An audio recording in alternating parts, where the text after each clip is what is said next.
Hey everyone, welcome back to CryptoCache. Thank you so much for joining me here. Hope you're having an amazing day. We're taking a look here at, of course, big surprise, Bitcoin. That's the daily grind here, and really just understanding where we're going to go next. We got rejected once more at roughly 17,000. We're going to talk about that and just kind of peek over the traditional markets. They're not doing fantastic. They're not doing terrible, just kind of standard par for the course stuff right now. So this is kind of one of those little waiting periods that we're seeing before and either break out or break down essentially. But in truth, regardless of if it were to break up or break down, there's a strong likelihood we're going to be stuck between 15.5 and 17.5. That's essentially the range that we're stuck within right now, and we want to kind of expect that to happen moving forward. Okay, so once more, fairly range bound for Bitcoin. That's kind of the summarization right there. You could probably not watch the rest of the video and just walk away knowing that Bitcoin is stuck on stupid. And that's just the way it goes. You got to understand the big picture, the whole way that things are moving right now in the world with the economy and just, FTX kind of hitting the old reset button for us. It takes a while to recover.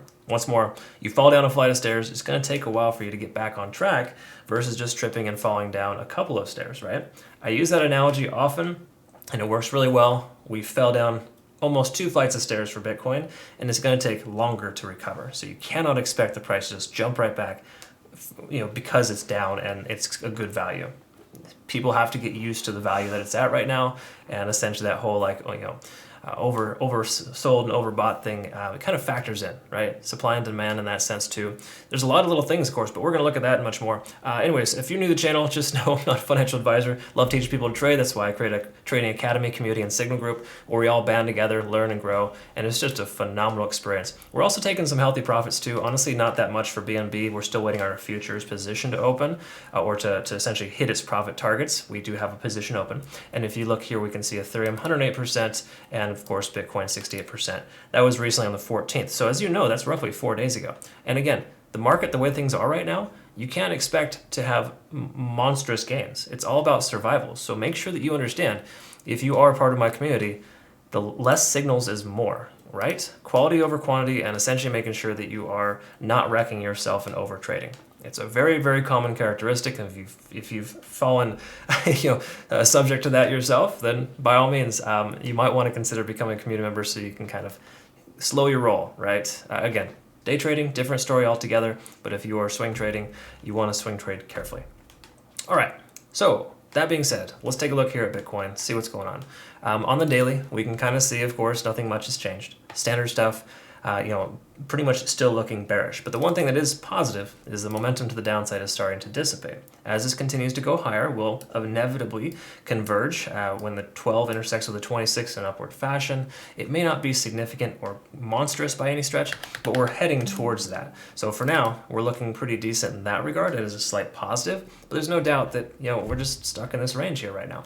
There's no other way around it. Anytime the price comes up to 17,200, it gets rejected. We rejected hard last night at 17,000 even, and we're essentially holding above. So we're creating this little bit of a wedge here where you can see the price action comes down, works itself over, and it could very well break either up or down. A lot of times when it comes from the upside, there's more typically than not a break to the downside. But once again, it's still premature to say that. There's some fundamental catalysts that have to happen for that to occur.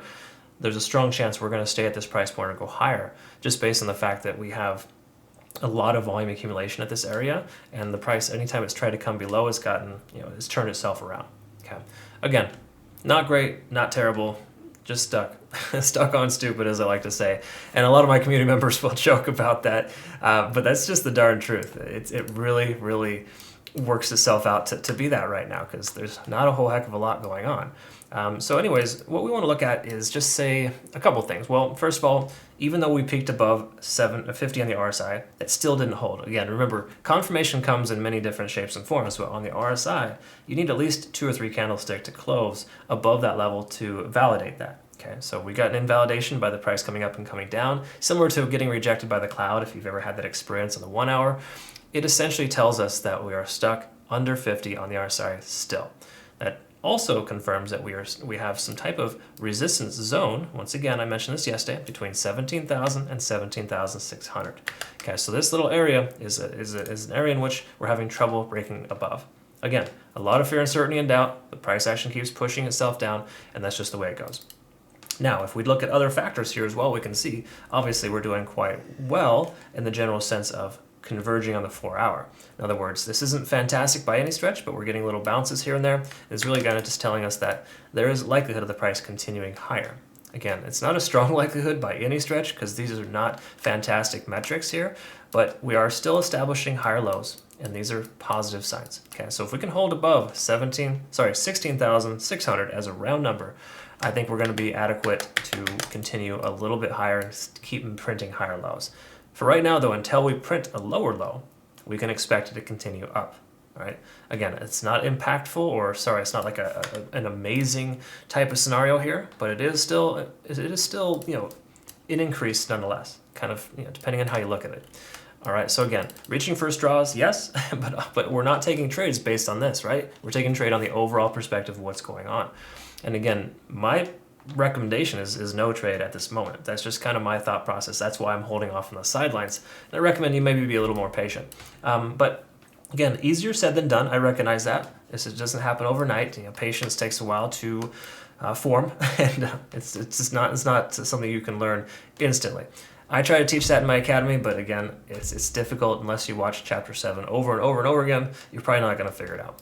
So taking a look at TD sequential here, we can kind of see we're at 5, working our way down on the hourly. Really just kind of validating that we got a reset here recently, and we're still continuing lower. So there's potential for another 4 more hours of continuation of the downside. All right. If we were to continue too much further, again, we're going to be below this support range here, right there at Fibonacci, about 16,550 is a close approximate there. Round up 16,006. And essentially, if we close below that today, I think that would be disadvantageous. I would like to see a closure above 16,600. I think that would be helpful. But either way, TD sequential is kind of telling us we're in a series downswing here, and we are essentially looking to potentially bounce in the relative near future. So we had a 7 before, and now almost a 5. If we hit a 9 like we've seen previously, you can buy the dip, and the price comes up. I'm not saying that's all you need, but once again, that is a factor, something that's relevant.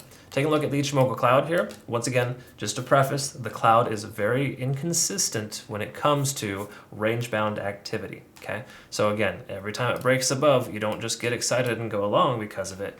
You need other factors to give you confirmation.